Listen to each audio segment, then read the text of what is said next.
Comme toute ma vie a été en recherche de la santé humaine et du bonheur humain et de son rôle sur cette terre, à quoi on sert? On pourrait peut-être se poser la question. Si chacun faisait ce qu'il a à faire, parce qu'on est tous uniques et magnifiques, et on a tous quelque chose à faire sur cette terre, et l'important c'est que chacun fasse ce pourquoi il est fait et qu'il aime le faire. Et c'est à la portée de tous les êtres humains. À partir du moment où on aime faire ce que l'on fait, qu'est-ce qu'on peut souhaiter de plus?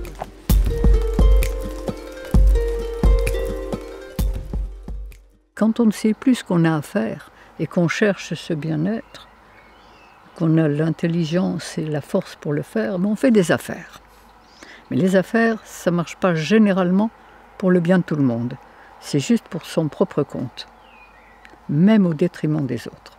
Quand on ne sait pas, on sert ce qu'on croit. On croit que notre situation, on croit que l'argent, on croit l'amour, on croit le sexe, on a des croyances, mais ce sont des croyances en pleine illusion qui ne nous apportent pas la totalité de ce qu'on attend. Ce qu'on a élu comme princesse absolue, la suprême rentabilité. Mais on n'a plus conscience aux véritables richesses de la vie. Et on n'achète pas tout avec l'argent. On achète une maison, on n'achète pas un foyer. On achète des médicaments, on n'achète pas la santé. On achète des plaisirs, on n'achète pas le bonheur. On fabrique son enfer et ses souffrances, parce qu'on est inconscient, on est ignorant, comme la pensée crée et attire tous les éléments auxquels nous pensons, eh bien, nous attirons tout ce que nous pensons négativement et nous faisons de notre vie une vie de souffrance, de frustration, de misère et de maladie et de guerre. C'est l'enfer. Et on cherche, parce qu'on n'est pas heureux. Et la souffrance et la maladie sont là pour nous réveiller. C'est le voyant rouge qui s'allume. Et plus on souffrira, plus on va chercher, on va se dire... Alors on va accepter dans un premier temps ce qui nous est proposé, mais au bout de quelques temps on se rend compte que ça ne marche pas. Donc à l'heure actuelle, le monde entier est en train de chercher et se rend compte qu'il y a autre chose.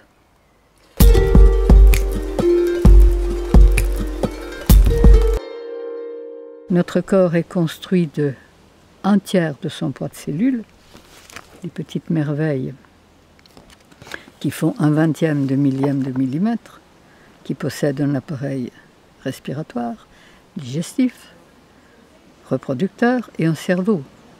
Elles ont des antennes, le décodeur, le câble et l'émetteur. Et c'est un ensemble de choses. L'être est un ensemble. Il travaille. Et son cœur, son corps, son âme travaillent l'un par l'autre et l'un pour l'autre. Alors la spécialisation, moi je veux bien, mais c'est le même sang qui irrigue vos cheveux et vos doigts de pied. Et ce qui se passe dans notre corps, nous sommes sans doute chacun une cellule de l'univers. Nous sommes capteurs et émetteurs, comme toutes les créatures de l'univers. Nous recevons les informations de l'univers. Et notre rôle, il est, comme les cellules de notre corps, de travailler l'un par l'autre et l'un pour l'autre au service de l'ensemble. Et quand on peut faire ça, on est heureux.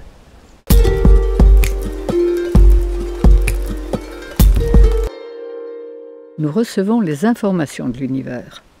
Et ce que les religions ont appelé Dieu, qu'on peut appeler l'intelligence de la vie, qu'on peut appeler comme on veut, il a établi des lois de fonctionnement pour chaque créature. Et la moindre des choses est de respecter ces lois de fonctionnement. À partir de là, on se rend compte que la nature nous a tout donné, absolument tout, pour faire de notre vie un paradis. On est guidé, on est téléguidé en permanence. Et si on est guidé par les forces de la vie, on ne peut que servir la vie. Qu'on soit dans le désert, qu'on soit au pôle Nord, on est bien partout. Quand on est bien intérieurement, et avec l'intelligence de la vie qui nous dirige, on est bien partout. Et plus on sert la vie, plus elle nous sert. Moi, je suis émerveillée tous les jours de voir à mon âge tout ce qui m'arrive de merveilleux. Et c'est tous les jours. Si c'est pas ça le paradis, moi.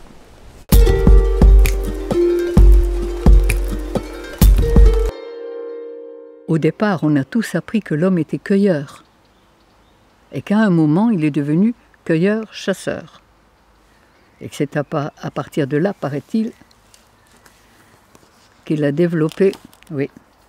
Alors moi, je dirais que c'est à partir de là qu'il a perdu l'instinct, qu'il a perdu sa guidance cosmique et qu'il a développé l'intellect et le raisonnement. Seulement, il n'était plus relié. Il ne savait plus ce qu'il a fait à faire. Si on ne peut pas atteindre la longueur d'onde sur laquelle sont véhiculés ces éléments qui nous informent en permanence toute notre vie, eh bien, on va recevoir les informations véhiculées sur la longueur d'onde qu'on peut atteindre. Et plus nos cellules sont affaiblies, empoisonnées, asphyxiées, carencées, plus on va capter les fréquences basses. Et là, on devient autodestructeur et destructeur. Et on cherche, parce qu'on n'est pas heureux. On est ignorant, mais parce qu'on est empoisonné et qu'on n'a plus accès. Comme on n'a pas compris ces lois, et qu'on a mis dans notre corps n'importe quel carburant, obligatoirement, nos chères petites cellules empoisonnées, carencées, n'ont plus pu se relier à la longueur d'onde la plus élevée, celle de l'intelligence universelle, où l'état de conscience, les idées, les sentiments, tout est fait pour aller dans la paix, dans l'harmonie et dans la créativité. Comme on est bien, on n'attire que des choses qui nous font du bien. Et si chaque cellule, chaque être humain fait de sa vie un paradis, ben ça sera le paradis sur la terre.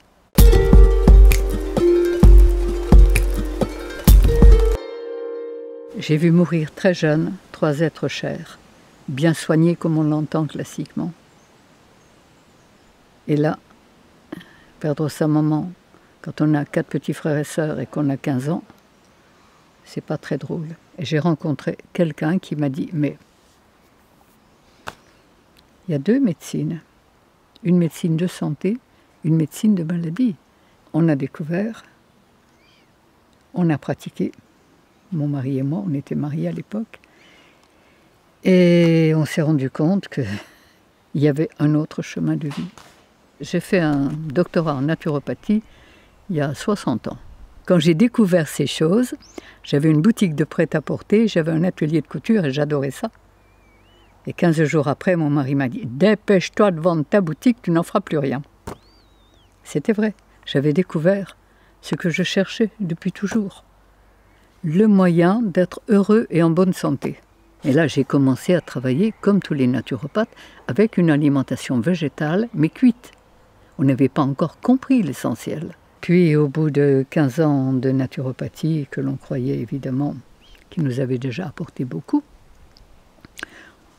eh bien, mon mari, qui avait de l'asthme depuis qu'il était enfant, et qui avait été beaucoup ventoliné et théophiliné, est mort d'une insuffisance cardiaque à 44 ans. Et ça a été l'élément qui m'a permis d'aller plus loin et de me dire que l'alimentation, c'était une chose, mais que ce n'était pas suffisant. Il y avait quelque chose qui nous avait échappé. C'est la mort de mon mari à 44 ans qui m'a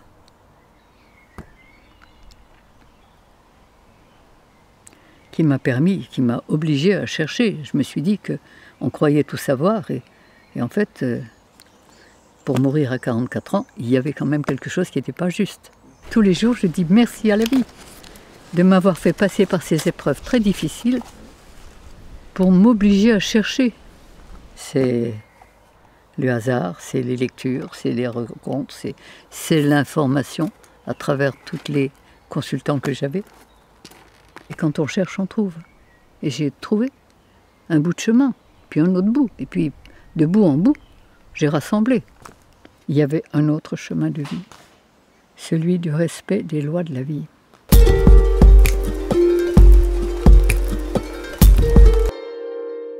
Quand vous êtes relié à l'intelligence, nous faisons exactement ce que nous sentons.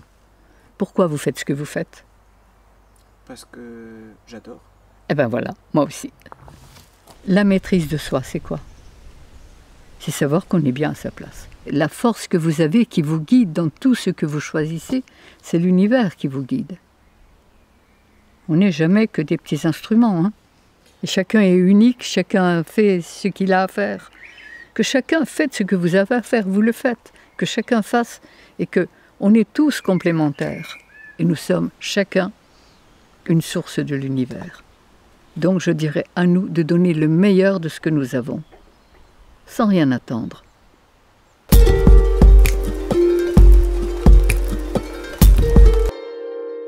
La santé est ce que nous avons de plus précieux. Et c'est la première chose, et c'est le point de départ de tout le reste. Toutes les déviations humaines ont leur racine dans l'alimentation qui n'est pas celle de notre système digestif. Et je me suis rendu compte qu'en mangeant des aliments vivants, ils pouvaient nous apporter de la vie. Étant donné que notre foie, le foie humain, a été conçu et construit pour digérer les fruits de la cueillette, et que le système, les fruits nous apportent l'énergie de l'air, de l'eau, de la terre, du soleil. Les fruits, c'est le sucre. C'est le carburant de notre système humain. Et quand on mange des fruits, on se rend compte qu'on n'a pas faim et qu'il faut en manger peu pour être rassasié. Si on n'avait donné que de l'herbe et du foin aux vaches, ces pauvres bêtes n'auraient été ni malades et encore moins folles. Et c'est exactement pareil pour les hommes. S'ils donnaient à leur corps les aliments qui sont faits pour son système digestif, pourquoi les hommes ont changé leur alimentation? Pourquoi ils ne sont pas restés cueilleurs et qu'ils sont devenus cueilleurs-chasseurs? Quand vous avez une voiture au diesel, vous ne la faites pas marcher au super.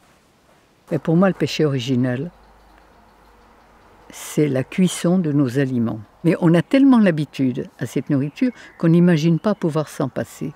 Pourtant, quand on découvre tout ce qu'on peut faire avec des végétaux, avec des légumes, avec des graines germées, avec des fruits, c'est absolument infini. Et c'est créatif et c'est délicieux au maximum. Et c'est très nutritif. Et quand je vois la transformation psychologique et émotionnelle de tous les gens qui ont changé d'alimentation, qui ont nettoyé leurs humeurs, c'est plus les mêmes. Ils changent de vie et en fonction de ça, les maladies disparaissent. Et qu'elles soient psychologiques, qu'elles soient émotionnelles, qu'elles soient physiques.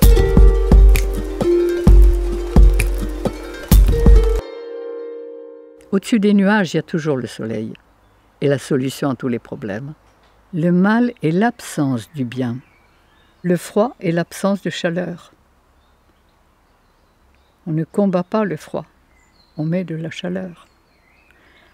L'obscurité est l'absence de lumière. On ne combat pas l'obscurité, on met de la lumière. On ne combat pas la maladie, on refait la santé et les maladies disparaissent.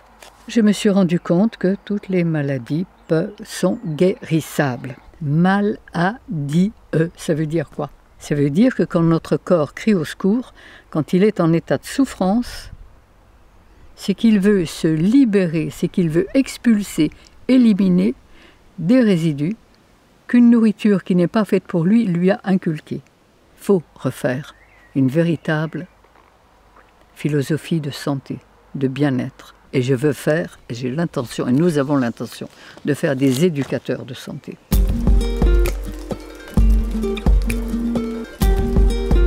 J'étais morte de peur. J'ai été dans la souffrance la plus absolue. Et c'est pourquoi, sachant ce que je sais, j'ai envie de communiquer et que chacun puisse découvrir qu'il peut être heureux, en forme, créatif. Et c'est ça que je veux crier au monde entier. Ça me rend profondément heureuse, en conscience, parce que j'ai l'impression de faire ce que j'ai à faire. Cherchez et vous trouverez.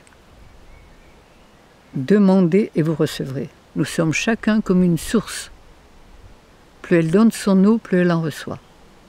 Et plus vous donnerez, plus vous recevrez. Plus vous donnerez du bon, plus vous recevrez du bon. Plus vous donnerez du mauvais, plus vous recevrez du mauvais. Chacun de nous est créateur de son existence et de sa vie.